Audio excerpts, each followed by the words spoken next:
Hola, buenos días para todo. Era 1933 y fallecía Hipólito Yrigoyen. Yrigoyen, presidente de la Unión Cívica Radical, había sido la cuestión interna más difícil para un ala más amiga de Alvear, diríamos, más próxima a lo que el radicalismo hace hoy con el PRO de socios, mientras que por el otro lado todavía quedaba allí la parte más popular de ese partido. Iban a ser justamente los herederos de Yrigoyen fundadores del peronismo. Y un día como hoy de 1974, Balbín hacía su discurso despidiendo a un amigo, en donde en el Congreso Nacional se estaban despidiendo los restos del 3 veces presidente argentino Juan Domingo Perón. También allí, todos los testimonios que se daban pertenecían a querer acompañar a la vicepresidenta de la República, que iba a ser la primera mujer que se iba a hacer cargo de una presidencia a nivel universal.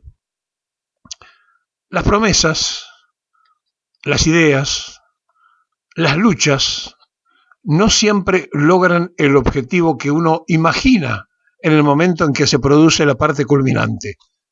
Ningún yrigoyenista, cuando fue a despedir en un multitudinario sepelio a Yrigoyen, se acordó que los propios radicales le habían quemado los muebles cuando lo echaron del gobierno, que había sido víctima del primer golpe de Estado y que después los seguidores de ese partido participaron en una enorme cantidad de golpes de Estado, empezando en 1955 y siguiendo en los cívicos militares de los distintos golpes, a excepción de Onganía, que volteaba al presidente Ilia.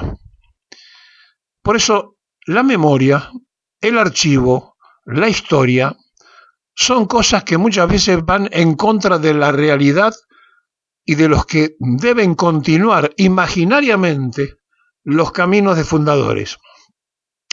¿Cómo hacer entonces hoy, ante tanta agresión, ante tanta insistencia en saltar de un palo al otro, de no tener necesariamente que sacar el archivo, buscar la bibliografía, ir a la historia, al ADN de cada uno de los dirigentes que pretenden conducir a la Argentina? Y allí nos encontramos que van y vienen sin ninguna clase de miramiento y que lo que hay es un tremendo fracaso de ellos, que se creen que han acertado porque les tocó el destino tener un tiempo determinado el imaginario poder en sus manos. El otro día, sin ir más lejos, antes del fin de semana, en un programa de televisión de La Nación Más, presentaban a la gente de experiencia que llevaba, por un lado, uno de los que pelea la interna de Juntos por el Cargo. Notable. Poner a los que saltaron de un palo para el otro sin ningún miramiento, sin ninguna decencia ideológica y con una tremenda demanda electoralista, diciendo de que la experiencia que tienen acompañaría en un imaginario gobierno. Y a nadie se le ocurre preguntar, y menos a los periodistas que trabajan para ese sector político, ¿por qué fracasaron tantas veces? ¿Por qué saltaron de palo? ¿Por qué cambiaron? ¿Qué cosas aportaron a pesar de haber estado siempre en los últimos años?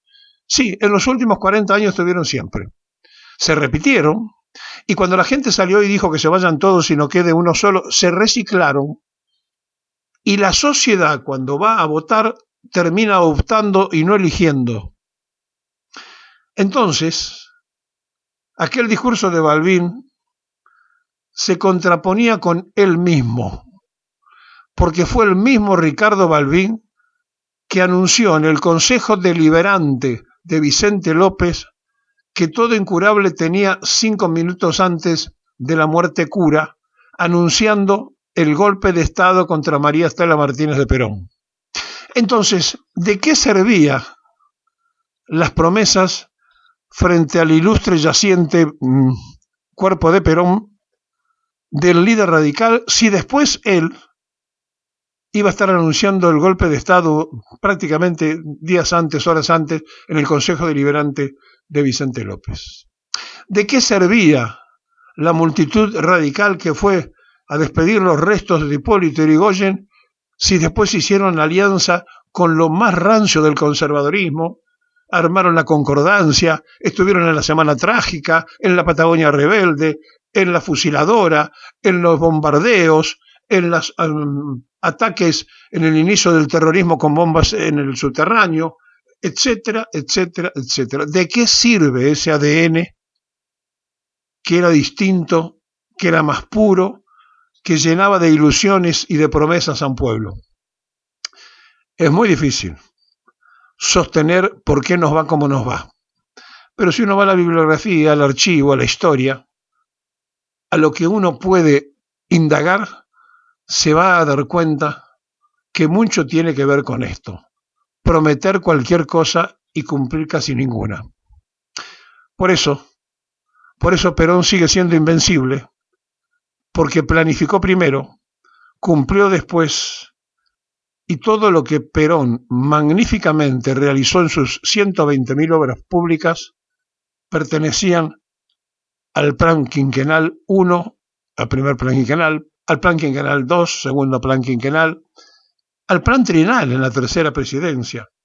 Pero antes, mucho antes, allá por 1943, en el Consejo de Posguerra, Perón se detuvo a pensar, a planificar, pero ¿saben una cosa? Aquella frase todavía retumba como una de las pocas de las realidades de los ADNs de todos los que podemos transitar en nuestra historia. Perón cumple. El pueblo tiene que cumplir con Perón. Acto seguido, y en nombre de los partidos políticos, para despedir los restos del teniente general don Juan Domingo Perón, habla el doctor don Ricardo Balbín. Llego a este importante y trascendente lugar trayendo la palabra de la Unión Cívica Radical y la representación de los partidos políticos que en estos tiempos conjugaron un importante esfuerzo al servicio de la unidad nacional, del esfuerzo de recuperar las instituciones argentinas y que en estos últimos días definieron con fuerza y con vigor su decisión de mantener el sistema institucional de los argentinos. En nombre de todo ello, vengo a despedir los restos del señor presidente de la República de los Argentinos, que también con su presencia puso el sello a esta ambición nacional del encuentro definitivo en una conciencia nueva que nos pusiera a todos en la tarea desinteresada de servir la causa común de los argentinos. No sería leal si no dijera también que vengo en nombre de mis viejas luchas, que por haber sido claras, sinceras y evidentes, permitieron en estos últimos tiempos la comprensión final. Y por haber sido leal en la causa de la vieja lucha, fui recibido con confianza en la escena oficial que presidía el presidente muerto. Ahí nace una relación nueva, inesperada, pero para mí fundamental, porque fue posible ahí comprender él su lucha, nosotros nuestra lucha, y a través del tiempo y de las distancias andadas, conjugar los verbos comunes de la comprensión de los argentinos.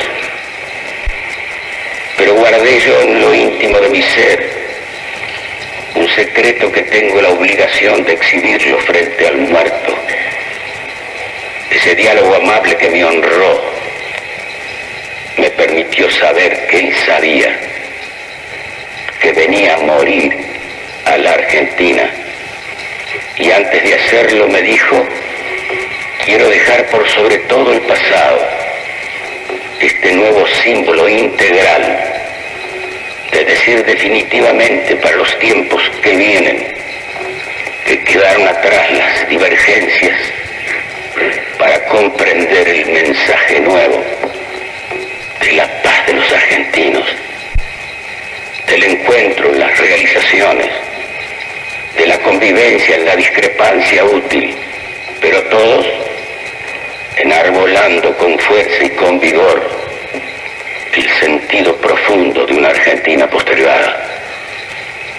Por sobre los matices distintos de las comprensiones, tenemos todos hoy aquí en este recinto, que tiene el acento profundo de los grandes compromisos, decirle al país que sufre, al pueblo que ha llenado las calles de esta ciudad sin distinción de banderías, cada uno saludando al muerto de acuerdo a sus íntimos convencimientos, los que lo siguieron siempre con dolor, los que lo habían compartido con comprensión, pero todo el país recogiendo su último mensaje: he venido a morir en la Argentina, pero a dejar para los tiempos el signo de la paz de los argentinos. Frente a los grandes muertos,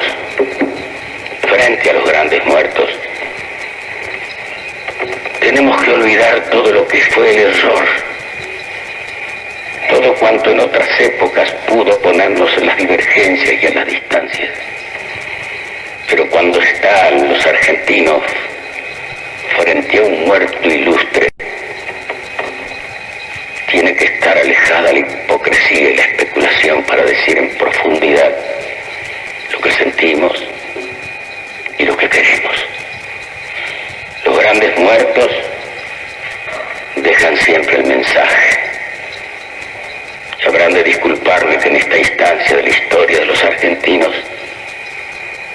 precisamente en estos días de julio, hace 41 años, el país enterraba a otro gran presidente, el doctor Hipólito Yrigoyen.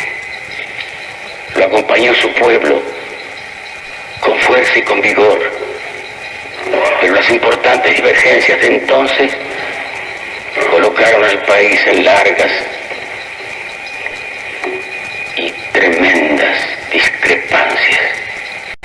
Y como un símbolo de la historia, como un ejemplo de los tiempos, como una lección para el futuro, a los 41 años, el país entierra a otro gran presidente. Pero la fuerza de la República, la comprensión del país, pone una escena distinta, todos sumados, acompañándolo, y todos sumados en el esfuerzo común de salvar para todos los tiempos la paz de los argentinos. Este viejo adversario despide a un amigo.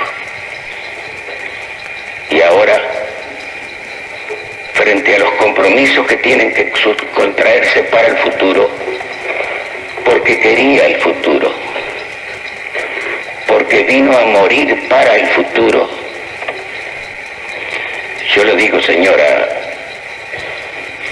Presidente de la República, los partidos políticos argentinos estarán a su lado en nombre de su esposo muerto para servir la permanencia de las instituciones argentinas que usted simboliza en esta hora.